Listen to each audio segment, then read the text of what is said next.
Hi guys, Exeter Rider, thanks for joining me once again. Now this week is going to be something totally different, like out of this world different, because I am test riding the BMW CE-04 electric scooter.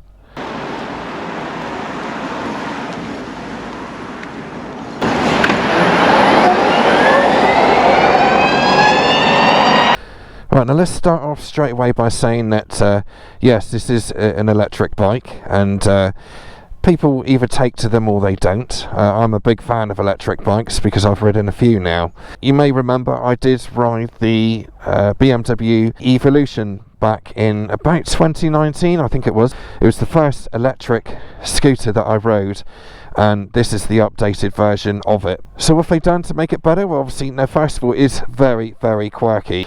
For me, it's a bike which, to look at, it's way out there, isn't it? You know, it really is. You know, there's nothing like it around.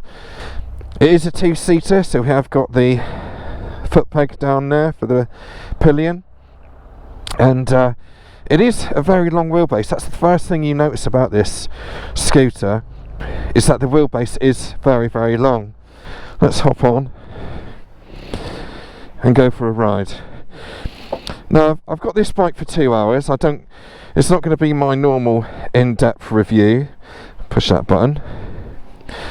It's not going to be my normal in-depth review with ride-bys and all those things that I like to do. But I'll give you all the information that I can, and we'll put up some spec at the end. Now, first of all, I just want to let you know how it feels to sit on the bike. It's still very flickable. Well, did I say relatively flickable?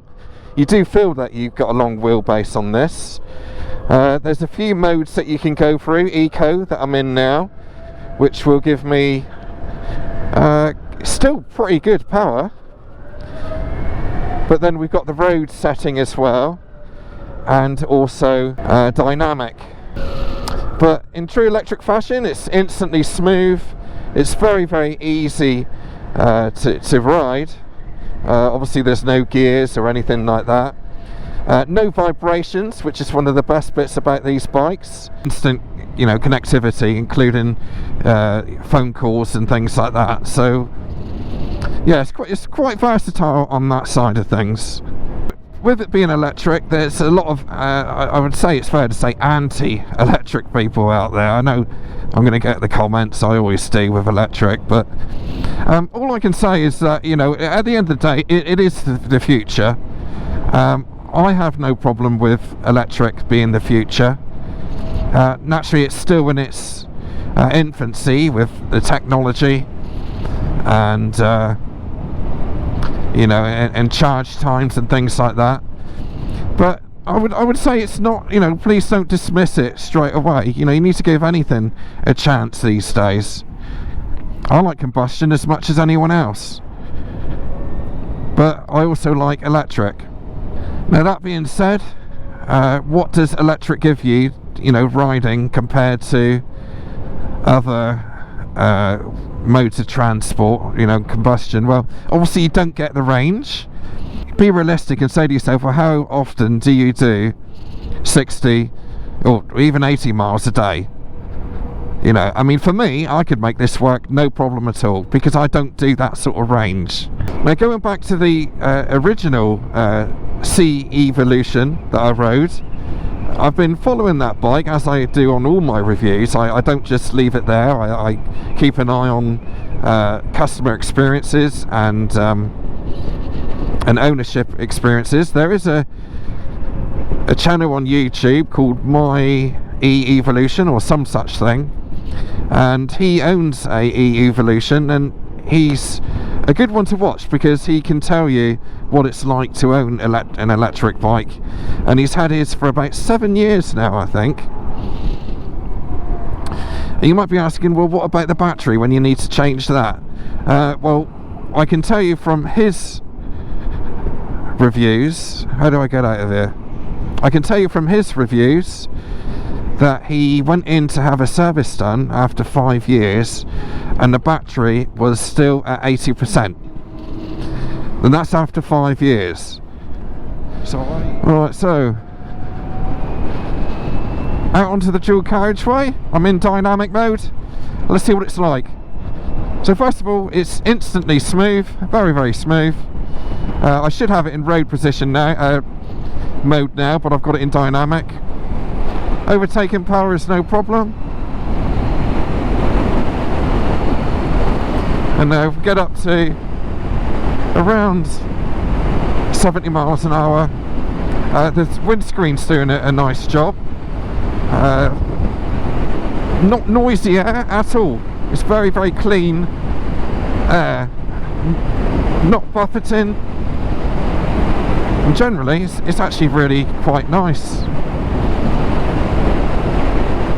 So you could cruise like this for a long time, but naturally with it being electric, it's not its natural habitat, so it does, like, you know, it does tend to use up the battery a bit on these sort of roads. So overall you can do it. I would say in reality you'd only want to go junction to junction purely because of the range situation. Right, so we're going to change it into road mode now. I think in reality, I think you're either going to use road or rain on this scooter. Dynamic also gives you a lot of engine braking as well, which is not really what I want in this case.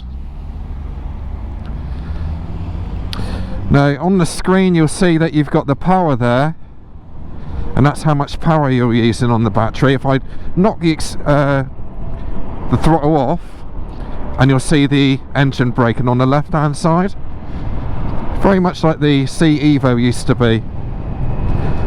It's nice that, because you almost feel like you're playing a game all the time, man. We're trying to get the regen working and keep the power as low as possible. I'm going to walk around the bike now and let you know a few stats and a few of the things that you might want to know.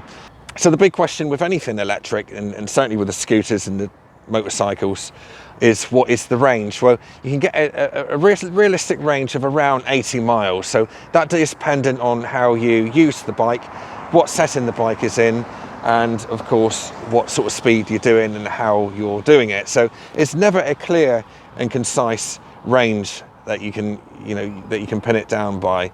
But the best way to look at this bike really is just to understand that it is a very good city commuter, and that's where it really shines. Out on the dual carriageway, it's really good as well, but naturally you are going to knock the range down a little bit by that.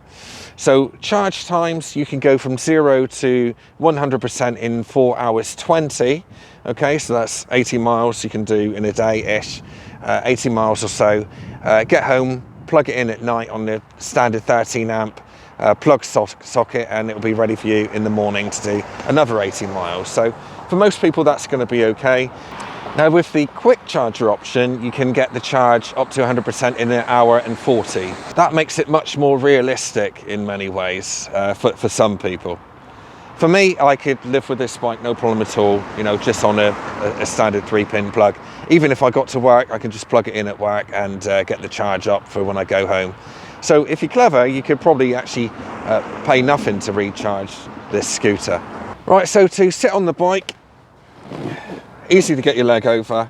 It's a seat height of 795 millimeters, but it is also quite a narrow seat, so you're not going to get any problems getting on and off the bike, even if you're quite short.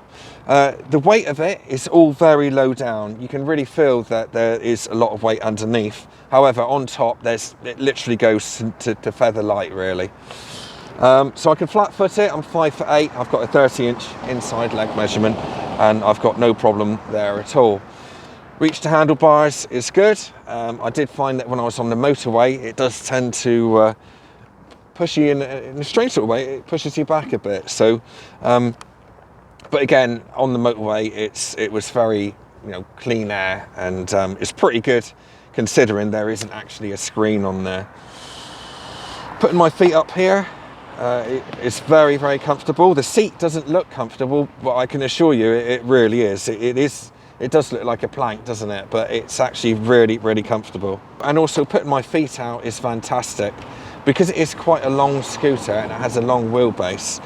you have got loads of room to get your feet in there. And I'm talking over 6 foot, then again, you're not going to have any issues with this scooter at all. So on the right hand bar, we have the start and stop button there, the mode selector and the heated grips on this particular bike, and the SOS button.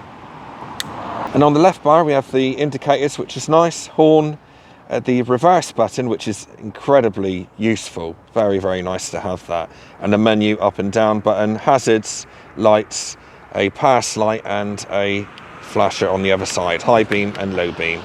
Carrying a pillion as well, it's really good. There's only a small seat on the back, but it's bigger than what it actually looks on camera, I would expect. And yeah, you can enjoy the time together. You may not even need intercoms actually, because the bike is so silent. You could probably communicate with each other just through the helmets without having an intercom. It's a big side stand as well, which is very easy to find. Just flip it out and get off. Very, very nice. On the side, we have this cubby hole here, which is enough to put a full face helmet in. What you have to remember is that, you know, this is a futuristic bike. BMW, in my eyes, and this is my own personal opinion, since I rode the CE-Evolution, they've always been ahead of the game. When I tried that CE-Evolution back in 2019, it was way, you know, I just couldn't believe how ahead of its time it was. And that was a real big experience for me, riding that bike. And BMW always seem to be 10 years ahead of everybody else in the electric bike market, in my opinion. It's great to see, you know, a real world long range scooter rather than, you know, something that can do motorway speeds, that's good around town. It's quite luxurious as well. You know, we've got the sat nav, the phone connectivity, and the SOS button and all those lovely things. Reverse as well. Really quite an impressive setup. And I think the scooters are a brilliant option for getting around town and even out of town as well. I mean, how many electric bikes are on the market that can do motorway speeds? As a commuter, it's great. The power, the torque, and just the cruising around town at 30 miles an hour, the way that you can just hold 30 easily without it skipping up and down, is nice. Certainly with these days, with all those yellow things popping up everywhere. In fact, even on the dual carriageway, it is pretty darn good. The only things I don't like about it, there's not a lot really. It's not a lot I can pin down. I mean, I've only had it a couple hours, so maybe time will change it. The range doesn't bother me. I've been hoofing it around quite a lot, you know, for the last 2.5 hours or however long it is. And yeah, there's nothing I can really pin down. Naturally, the price is quite big on this, you know, compared to what you can get for 14 grand, where this bike is spec'd, because it's got the heated grips, the comfort pack and the dynamic pack, etc. But it does start at around 11.5, so you can still pick one up, you know, relatively cheaper than that. So overall, I think it's a great bike. It's going to be for some and not for many, purely down to the quirky looks of the bike, or the scooter. I keep calling it a bike, it's a scooter, you know what I mean. And yeah, I mean, you certainly feel like you're riding the future here. Again, BMW, like the previous generation Evolution that they brought out, that was way ahead of its time. I'm talking 10 years ahead of its time. So, and again, this feels much more, much the same. It feels very much ahead of its time. Thanks to BMW in Plymouth. That's, you know, I've really enjoyed my experience on this. I think it's definitely going to be a seller. I think they can sell well. It's just a matter of the cost, really, isn't it? For 14 grand, which this one's spec'd up to, with the heated grips and the ABS Pro and all those other things, then it's high spec'd. But they do start at around 11.5 grand, so that does make it, you know, a bit more achievable. It handles well, it's very light, it's easy to ride, it's very fast, it's very torquey, it's got a lot of torque on the motor. It's easy to flick around town as well. Oh, bus just went through a red light then. And yeah, getting off the lights is easy, getting through traffic is easy, like so. And yeah, overall it's just a very usable, decent, high-tech piece of machinery.